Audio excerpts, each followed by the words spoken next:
Welcome back, everybody. It's time for another installment of Friday Q&A. I've got my Hamer special with some Duncan P90s in it going on at the moment. This is the guitar that I bought on a whim off eBay because the headstock was broken. Hopefully you can see that. It's actually been broken twice.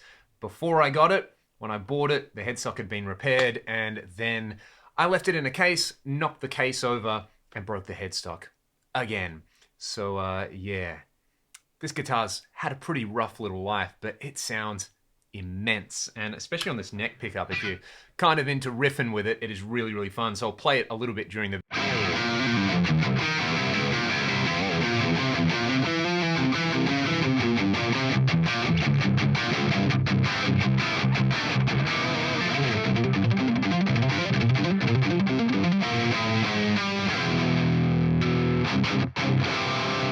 Very, very fun stuff, but we're not here to just listen to me noodle on the guitar. We are here to answer some questions. Thanks for this week's questions. There are quite a few. Hopefully I'll get through all of them. If you have questions for next week's Q&A, get them in the comments section below. What is coming up? Over the weekend, I did a little acoustic mix of Shine based on the lockdown mix that we did a month or so back, so keep an eye out for that one. I think I've got it teed up for tomorrow or Sunday. Something like that. It's coming out anyway. You'll also be able to purchase all of those lockdown mixes from our Bandcamp page as well. That was something that was requested, and I am more than happy to kind of shamelessly plug my music at all times. I mean, that's why I'm here. So you can go and check those out. I'll put a link in the video description. Keep an eye out for Shine. And in the meantime, let's do some questions. I was asked about the preset that I used last week. It should be up on the Fractal Axe Change as just LT Fenders. I was playing that white Les Paul Custom with TB Jones P90s straight into the Axe FX3, and it's the Fender Basement amp model. I think it sounds fantastic. You wouldn't necessarily expect a Les Paul Custom to be super sweet like that. Whereas this guitar, you probably wouldn't expect to be as kind of chuggy. I'm using the Mesa Triple Crown model on there at the moment. I'm pretty sure I've also uploaded this preset. It's called LT Chunky Triple because it's using the Triple Crown and it's chunky.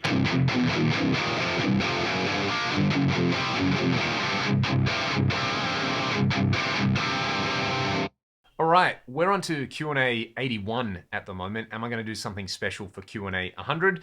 I have no idea, but let me know if you people out there would like me to do a special episode, if you'd like me to maybe collaborate with some other people on it, if you'd like me to do some giveaways, please let me know in the comments. I'm totally open to ideas, and I guess that gives me about 18 weeks to prepare in advance for it. So hopefully we can get to that.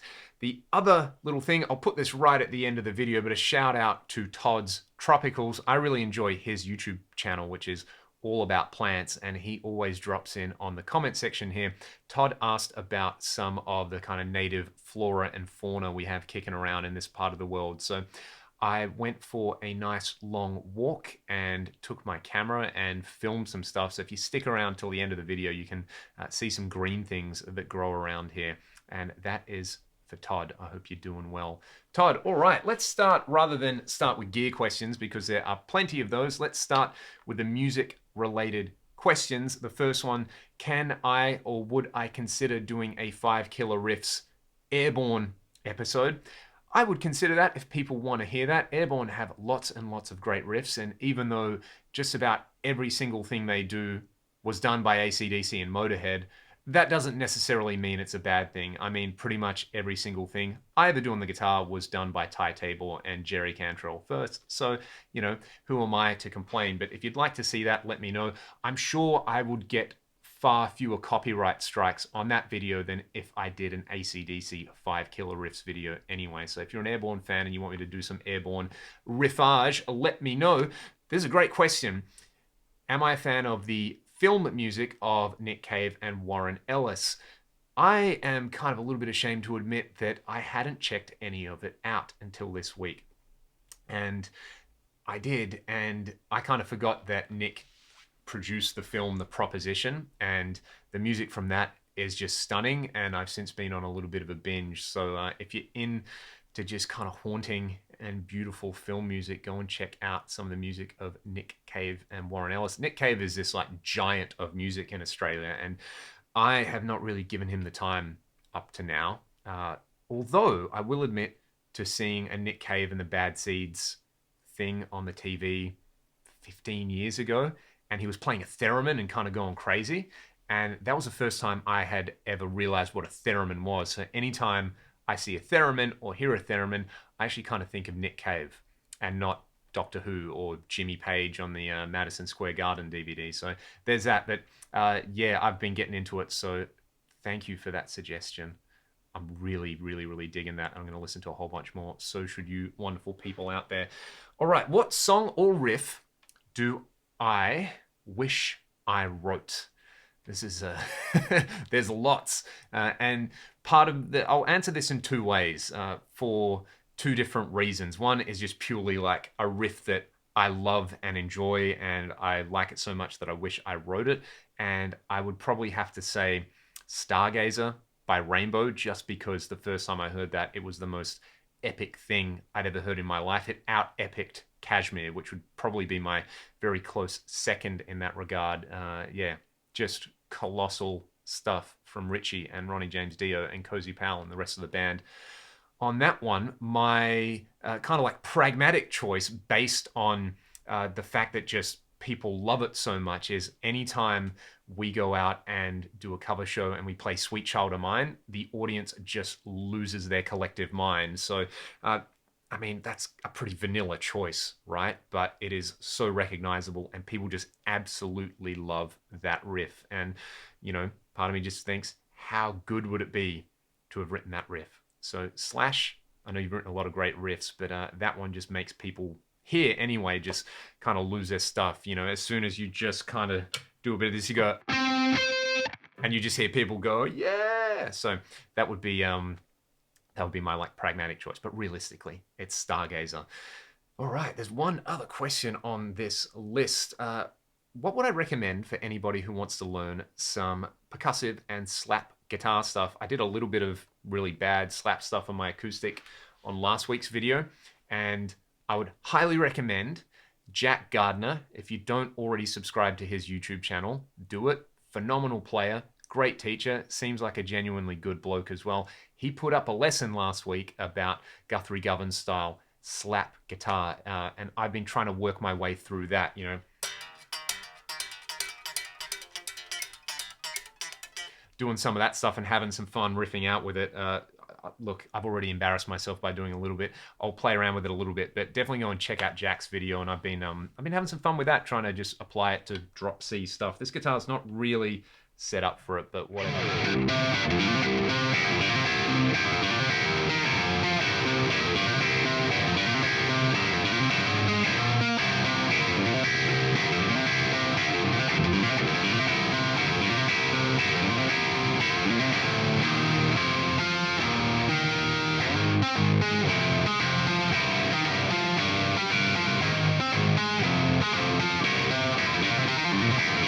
Something like that. That was kind of rubbish. I'm still working on it. But like I said, if you want to hear somebody do it, go and check out Jack or Guthrie's videos. There is a whole bunch of good stuff. I'll mention as well kind of the more generic extended range thump Tosin style stuff. Ben Eller has a great video about that. Alrighty. The most important part of this video, I want to show you guys this amazing Lego set that my wife got me for my birthday that arrived this week that I built. And it's just fantastic. Let's look at it. Pirates of Barracuda Bay is a LEGO Ideas set, and it's obviously inspired by the original Black Seas Barracuda pirate ship. When I was a kid, I had the successor ship to that, the Black Skull, or I believe in North America it was called the Skull's Eye Schooner. And I've actually tried to rebuild mine of that. I got about 2/3 of the way through and I got distracted, so I should probably go back and finish that. But the Pirates of Barracuda Bay essentially takes that big pirate ship and imagines, hey, what if it got shipwrecked somewhere and it became a big shipwreck island. It was just a beautiful experience to put together. We watched the first 3 Pirates of the Caribbean movies, so that's how long it took to put together, probably close to 8 or 9 hours. So many beautiful details. Lego is one of those things that I genuinely believe has got better and better over time. It's just a wonderful thing. If you were into the Pirates theme as a kid, you're gonna love this set. And it was just a beautiful thing to do kind of during, ISO quarantine. And I can't wait to put together the actual pirate ship. You can just kind of pull off 3 of the main bits and clip them all together. And you essentially get a bit of a tribute to the Black Sea's Barracuda, which scratches that itch for me because the secondhand sets are now priced ridiculously high. Let's get into the gear questions now. What do I think about Vox or matchless amps? They're fantastic, and I think every studio worth its salt should have something Voxy in its arsenal. We used an AC30 head on the Ragdoll Here Today EP. I think we used a Tiny Terror on there as well, which I think is pretty much just an AC15 circuit as well. So it was kind of one of those amps blended with a Marshall DSL and a few other things. And, Voxes are kind of stereotyped as these kind of chimey edge of breakup amps, but they can get absolutely filthy and they can do some great clean stuff as well. I mean, realistically, there seem to be these kind of categories where people go like Fender Clean, Marshall Crunch, Vox Chime, Mesa Boogie, Hypersaturated Distortion, Dumble Touch Sensitive, Crystal Lattice, Haunting Mids. In reality, a lot of amps can cover a lot of ground, but for what they do best, it's kind of hard to beat a Vox at being a Vox. So yeah, and in the Axe effects, I really, really like the Morgan AC20 Vox style amps for quite a few things. That's kind of my go-to cleanish amp for session stuff in there. So yeah, they're absolutely fantastic.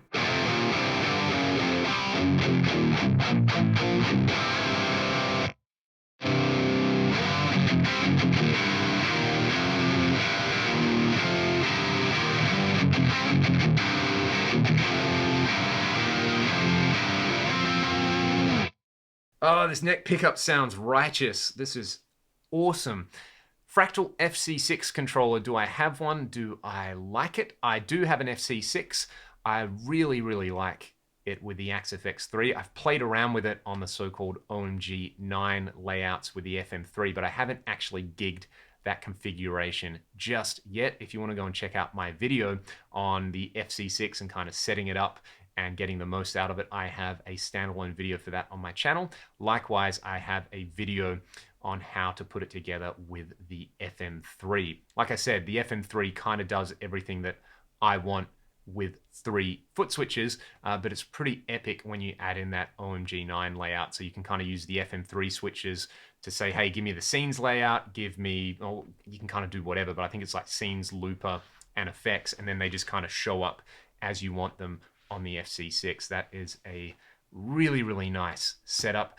Speaking of guitar amp modeling devices, the Positive Grid Spark, I haven't checked it out, but I do have to say they have clearly invested a lot in their marketing, because it seems like every kind of gear news website that I go onto where I disable my ad blocker, I get an ad for Spark. So they're clearly covering their bases pretty well when it comes to that kind of marketing. I actually haven't heard that much about it. I haven't really obviously played one, but I haven't really checked out any demos.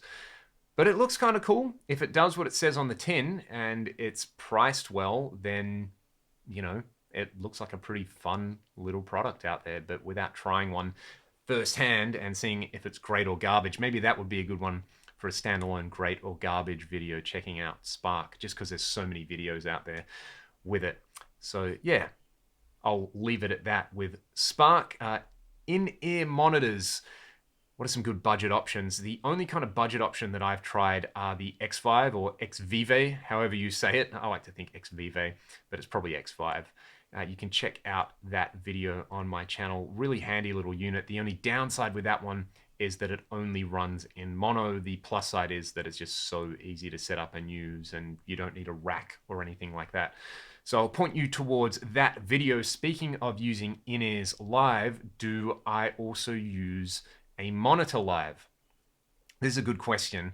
I still do want to do that video about in-ear monitoring for guitar players and using a modeler like a standalone clip. But what we found live is that we just get the on-stage monitors at the venue. If they just pump out some guitar and bass and some kick drum out of those, feeling air move on stage is kind of a nice sensation. And it means that if like one of your ears slips out or something, you've still got coverage. And if there's people at the front of the stage, they can still hear some stuff rather than just hearing a silent stage. So I do like that hybrid between having your own in-ears and having the in-house kind of monitoring system on the floor. That kind of seems to work for us at the moment. All right.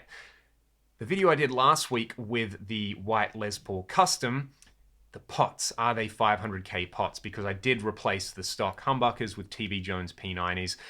I don't know what value the pots are in there, but I haven't changed them. So whatever Gibson were putting in their Les Paul Customs around 2004, 2003, whatever year that guitar dates to, that's what's in there. And speaking of really pretty guitars that are wearing white tuxedos, a Gretsch White Penguin, I've never tried one, but they are glorious guitars. They really, really look nice. My dad has actually built a White Falcon clone.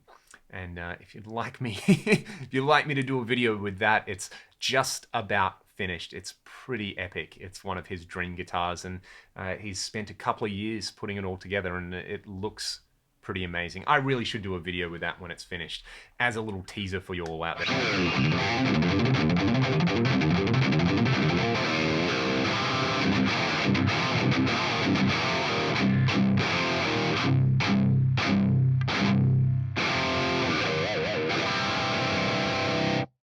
Why do you put the cabinet block last on your Axe-Fx, and why don't you put it last on your Axe-Fx? And when do you do this? You've probably noticed, if you follow my Fractal videos, that a lot of the effects routing that I use and a lot of other people use is it's kind of like, you know, wah, distortion, phaser, all that kind of stuff, then amp, then cabinet, then reverb and delay.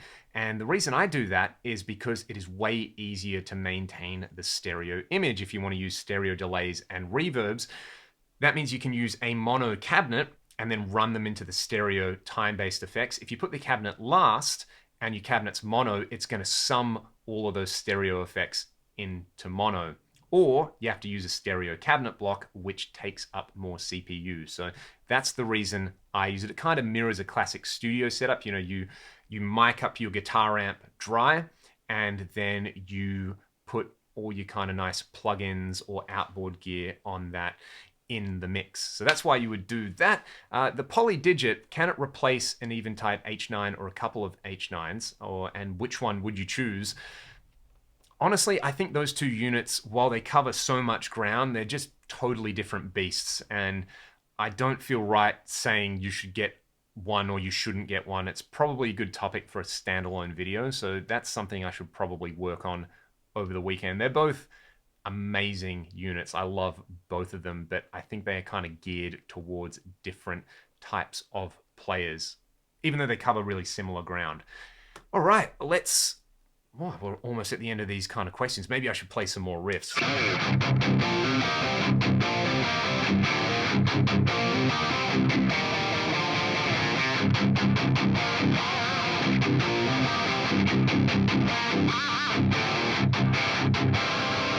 I'm going out of tune. I haven't played this guitar for a couple of days. It is struggling.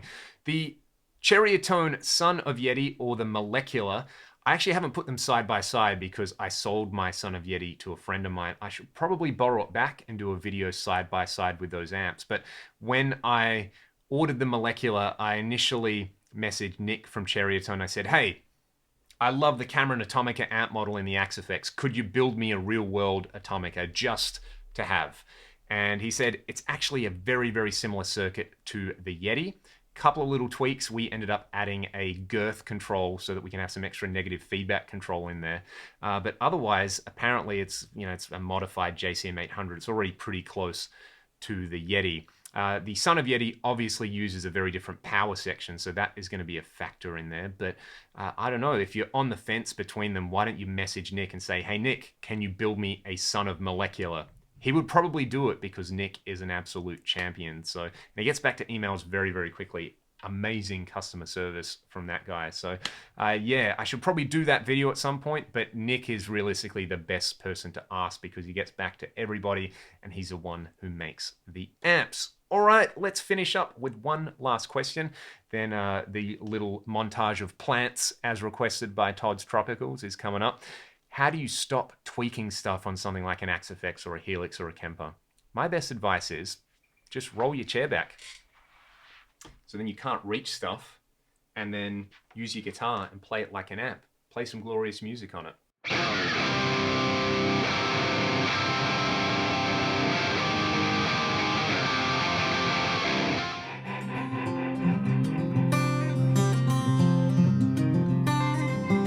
Take it as a sign, message or a warning. You decide.